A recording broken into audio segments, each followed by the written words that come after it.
stainless steel DeLorean. Beautifully crafted for long life, the DeLorean is one of the most awaited automobiles in automotive history. Drive the DeLorean. Live the dream today. Muy buenas amigos, ¿ya habéis visto el anuncio del DeLorean? Bueno, pues vais a ver ahora un montón de anuncios de época de los años 60, 70, 80, 90, anuncios que marcaron mi infancia y mi adolescencia, ¿vale? Vais a ver coches de todo, R5 Turbo, R11, vais a ver Clio Williams, G6 16 válvulas, Peugeot 205, Porsche 911, M3, bueno, de todo, una pasada. Y también al final del vídeo os voy a dejar con un álbum de cromos que tengo de coches y ciclomotores, con los precios, las potencias y todo. También os meteré algún pequeño reportaje. Y bueno, me ha costado bastante encontrar todo este material, pero bueno, ahí lo tenéis. Seguramente YouTube me meterá copyright o un strike, porque bueno, no sé. Pero bueno, yo creo que es un material que es muy bonito y a ver si suerte y se puede ver, ¿vale? Espero que os guste. Y nada, like y suscribiros si lo compartís con alguno de vuestros amigos o vuestro padre o vuestro abuelo que haya tenido un coche de estos, porque sale el anuncio hasta del 600. ¡Venga! ¡Seguimos! ¿Quieres un deportivo con toda tu alma? ¿Quién puede darte mayor potencia?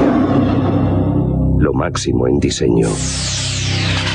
¿Quién puede poner la tecnología Williams Fórmula 1 en la calle? Clio. ¿Quién si no? Nuevo Renault Clio Williams. Cuerpo de Clio. Alma de Williams. Se nota en todo que buscas lo inimitable. Así es tu Peugeot 205. Inimitable. Fuerte y dinámico. Joven y atractivo. Actual. Inimitable como tú. Peugeot 205. Contigo al fin del mundo.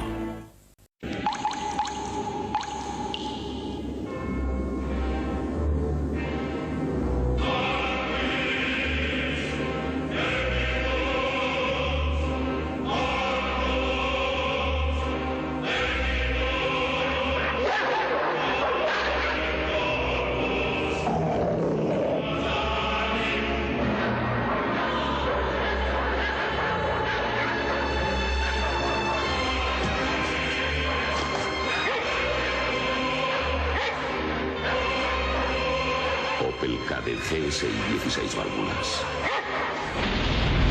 Deja que los demás ladren. Kadett cabalga.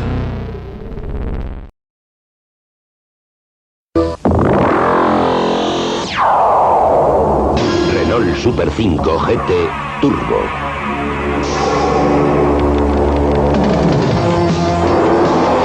De 0 a 100 en 8 segundos.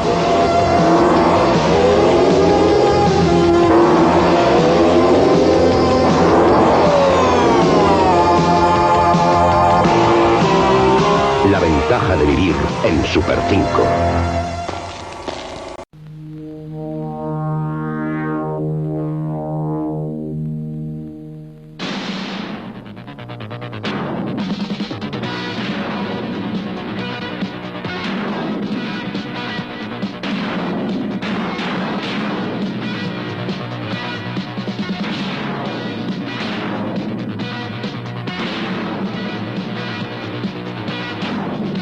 Renault 11. Juega duro.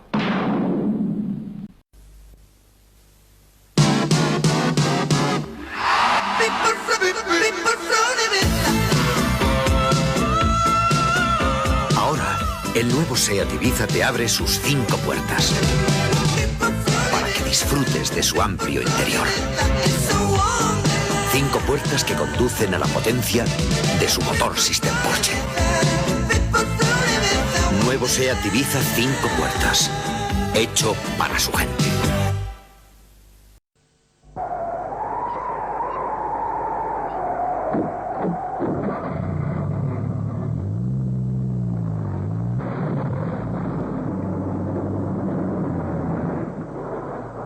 coche, don Florencio. Espero que esta vez no sean mellizos. Si la cuestión es llegar, confíe en un 600. Solo hay un coche como el 600.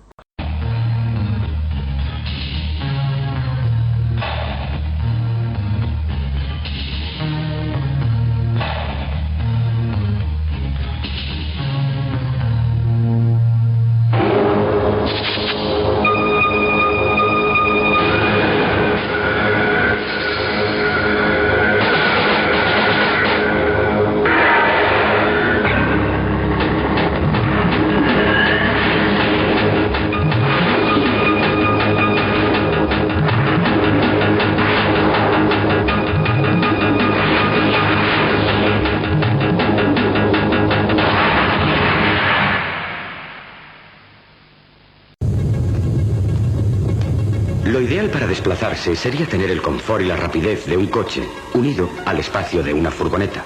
Esto es la teoría y esto es la práctica. La Vanette. Por eso la Vanette es en su clase la más vendida del año. Vanette. 2 vehículos sobre 4 ruedas. De Nissan Motor Ibérica. Los japoneses.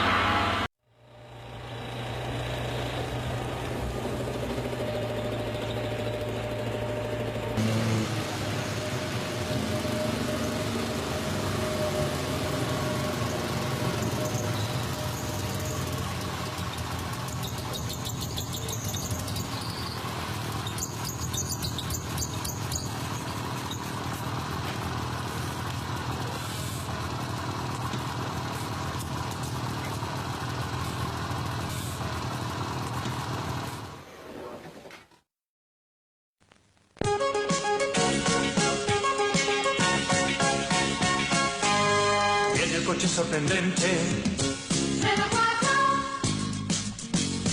es potente y resistente como aguanta, compañero. Es animoso y valiente, traza su propio sendero. 04. Impaciente por cargar comedia a casa, cruzar el país entero, gasta menos que un mechero. ¿Y qué precio Renault 4? Es el coche de la gente, de la aventura valiente. Es el coche de la gente, de la aventura valiente. Sorprendente Renault 4.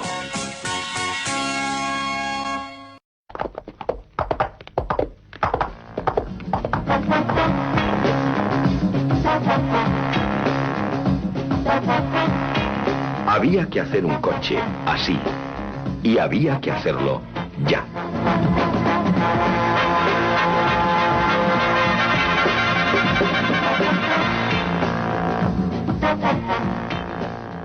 SEAT 133, un pequeño gran coche.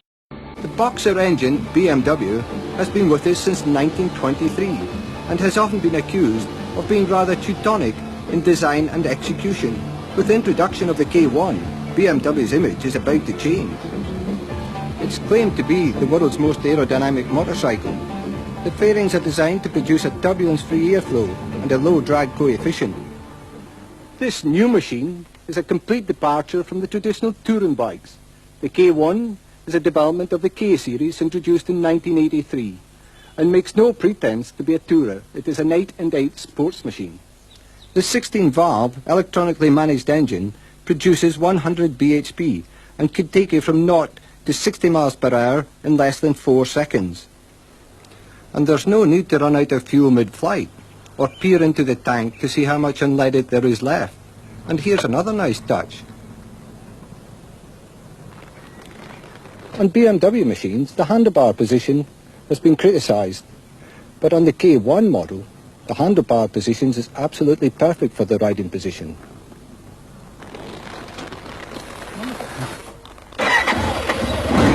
Oh, see how it feels on the road. The riding position on this sports-orientated machine is very comfortable indeed. This is like a very nice gear change, I think probably the best from BMW yet. The front forks are certainly on the stiff side compared to most BMWs, All BMWs I've ridden in the past have had the forks very, very soft, but I feel they've really got it right. I'm a little surprised that the ABS brakes haven't been fitted to this machine as standard. I'm sure that like anti-lock brakes would go a long way to convincing the buyer that this is a way to go for the future. Carlos Sainz, todo un profesional de la conducción. Aunque tiene que llegar a tiempo a la salida y sufrir grandes momentos de tensión, no sobrepasa los límites de velocidad. Quiere conseguir la victoria, pero en ningún caso olvida su responsabilidad con la vida. Por eso conduce tranquilo, sin riesgos, respetando las normas y señales de tráfico.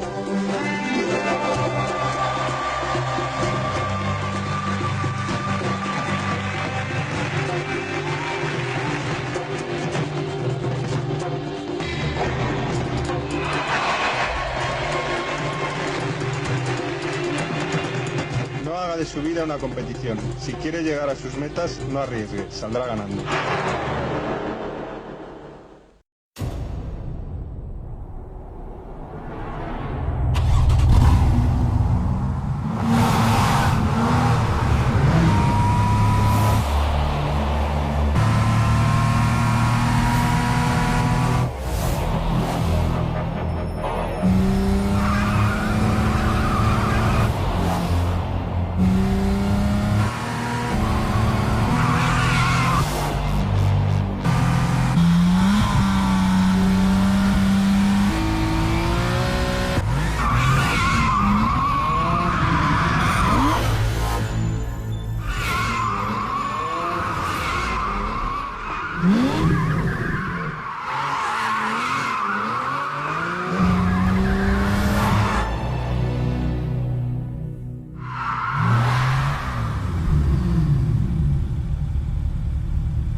Hay muchas cosas en el GS que parecen superfluas, pero son la prueba de una concepción revolucionaria del confort y la seguridad.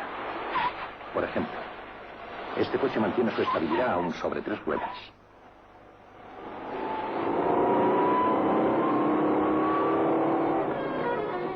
Citroën GS, un coche que empieza donde otros. The first generation BMW M3. The E30 model starts the history of the legendary sports car and the most successful touring car ever. The Board of Management once again wanted to see a series production car on the racetrack. In accordance to the organization rules at the time, a series car must be like the future race car in most parts. That meant for us we had to develop a race car that had to be built in the series production process.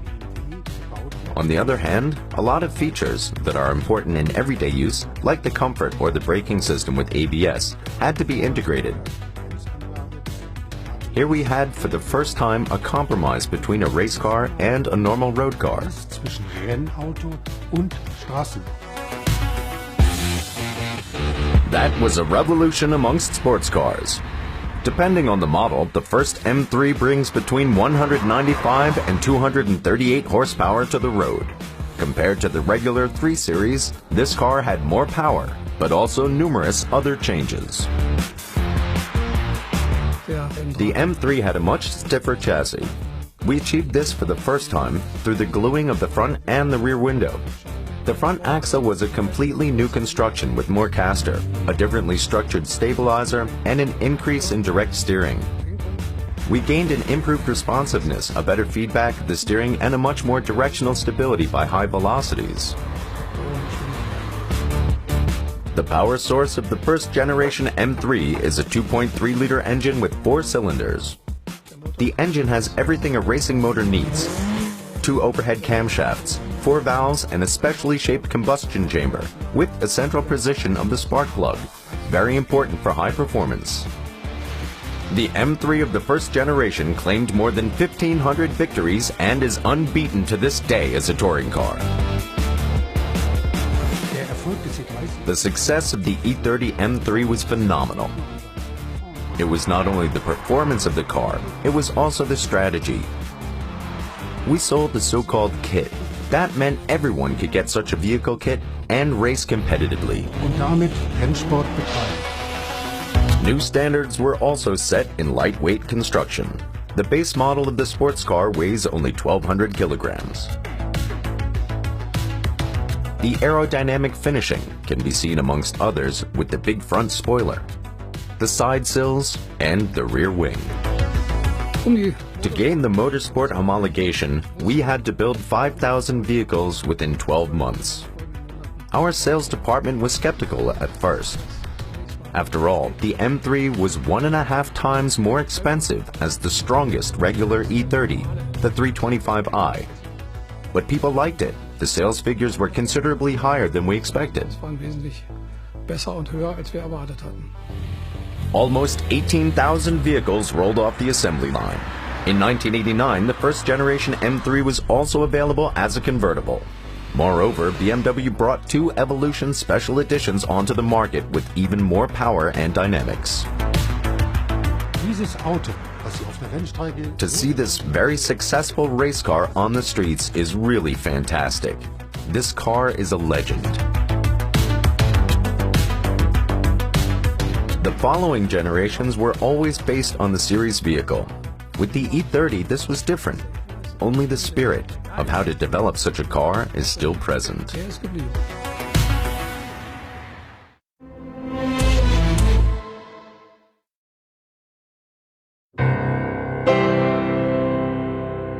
Right is the ring of words when the right man rings them. Fair the fall of songs when the singer sings them. Still they are caroled and said, on wings they are carried. After the singer is dead, and the maker buried, low as the singer lies.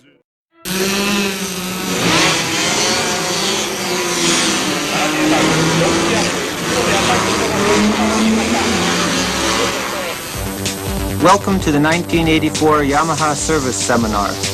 This RD500 service video has been designed especially for Yamaha mechanics.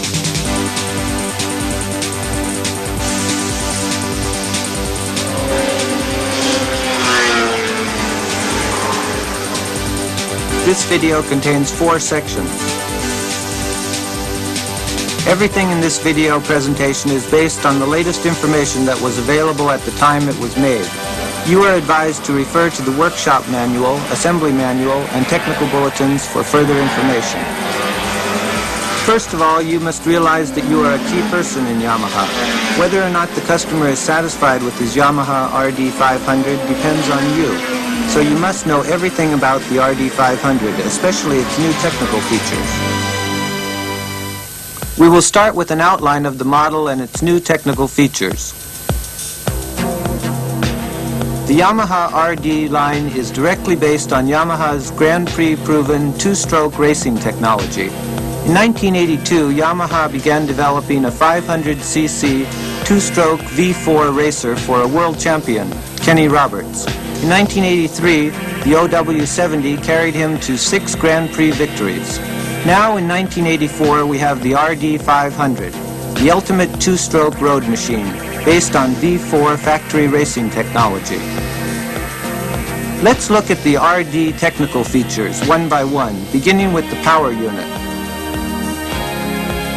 The Yamaha RD500 is powered by a compact, lightweight, water-cooled two-stroke V4 engine with a cylinder angle of 50 degrees, a single shaft balancer, and the famous YPVS, Yamaha Power Valve System, for each cylinder. The YPVS matches exhaust port timing to engine speed in order that torque can be maximized at all speed ranges, thus eliminating the traditional low to middle range torque losses associated with high-performance two-strokes. The machine is quiet thanks to the YPVS and the similarly unique single-shaft balancer. And the superb reliability of the Yamaha RD500 is further enhanced by the use of maintenance-free CDI, a 4-outlet economy-type auto-lube mechanism linked to the YPVS, and a trochoid oil pump for lubricating the transmission unit. What makes the Yamaha RD500 even more distinctive is a unique piston and crank reed valve induction system with 4 VM26 force-controlled carburetors, details of which you will see later on in this video.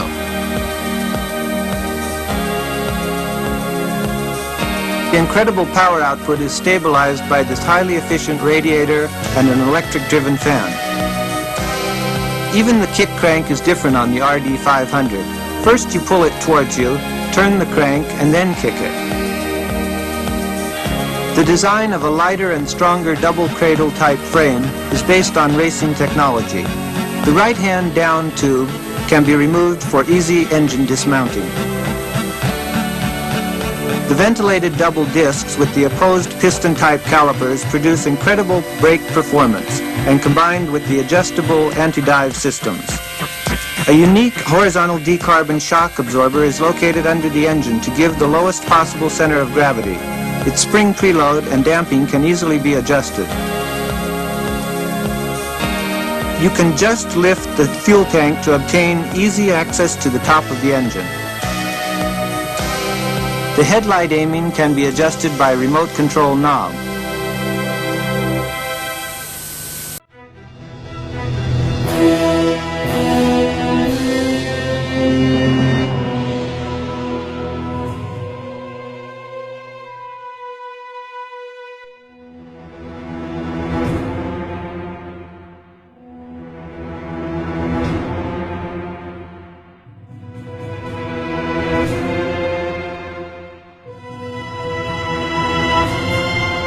Bengt Gunnarsson på Stockholms Hemsvaruhus. De flesta handlare skulle ju ha en viss ångest om de hade motorcyklar som stod osålda år efter år efter år. Men du har en lite annan strategi med dina hojar. Ja, jag har ju lite samlarvurm. Dels har jag väldigt mycket moppar och sen har jag motorcyklar. Och det här är ju så att säga kronan på verket då. Ja, vi har precis fått bevittna upppackningen av 2 stycken, ska vi säga, ikoner som har stått i kartong. En från 1989 och en från 1992 kom vi överens om, va? Just det. Kan du berätta lite om den du sitter på? Vad är det för någonting? Ja, det här är då en NR750 och det är ju då en ovalkolvsmotorcykel. Och då har man gjort ovala kolvar bara för att man ska få plats med 8 ventiler per cylinder. Så det är alltså 32 ventiler. Och det var ingen vanlig motorcykel när den var ny ens? Nej, den var väldigt speciell. Och hur många tog ni hem? Vi tog hem 2 stycken. Och en sålde vi. Och en skulle vi spara till eftervärlden då. Och den andra pjäsen som vi också har sett packas upp, vad är det för någonting? Ja, det är ju en RC30. Och alla som har åkt mycket tävling på bana känner ju till den väldigt väl. Den var ju väldigt, väldigt bra. Själv var jag faktiskt med på Paul Ricard när vi åkte 24 timmars lopp med en RC30. Och det var ju jättespännande. Jag har aldrig varit på en sån tävling innan. Ja, det är kul. Vad kommer att hända med de här nu? Ja, nu ska de här upp i butiken. Vi har ju beställt 2 glasmontrar. Och där ska de få stå då som utställningsobjekt.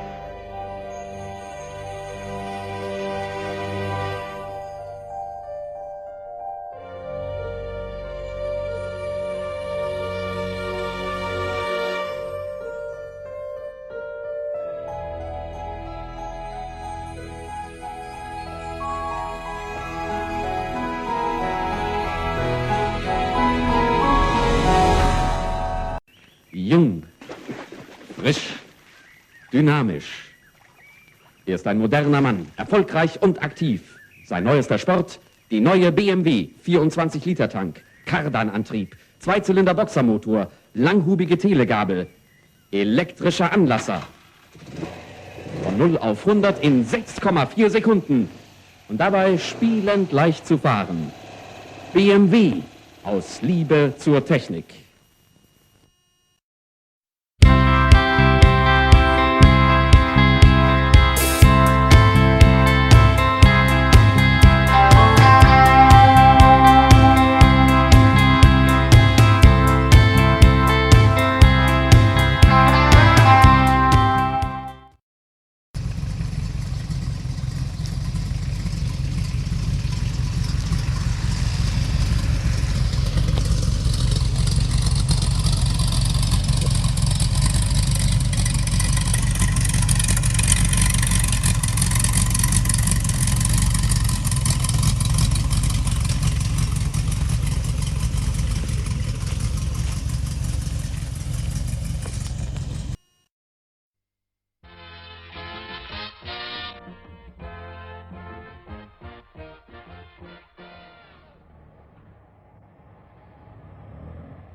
Comment naît une moto? Cette machine, dont vous rêvez peut-être, vous allez la voir se constituer, grandir sous vos yeux. C'est à Berlin, dans l'usine BMW qui produit 150 motos par jour, que nous sommes allés assister à cette naissance.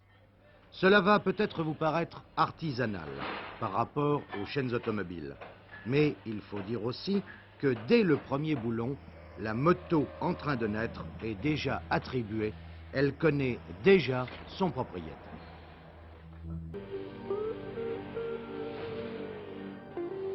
Il s'agit maintenant de l'équiper de son dernier luxe, un réservoir qui est peint à la main.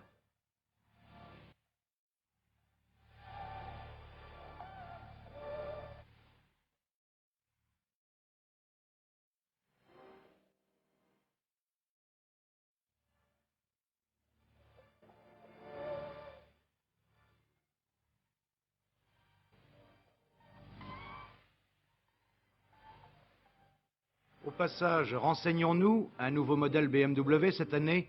Non, répond le Dr Kram, directeur de l'usine. Chaque moto passe dans les mains d'un essayeur, et l'essai est très complet.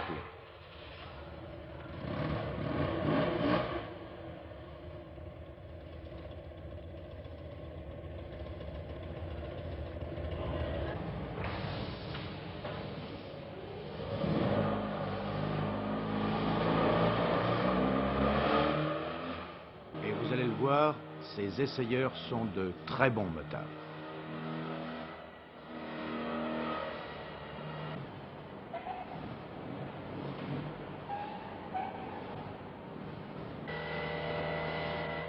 Heureux propriétaire de cette nouvelle moto, vous l'avez vu naître, alors bonne route.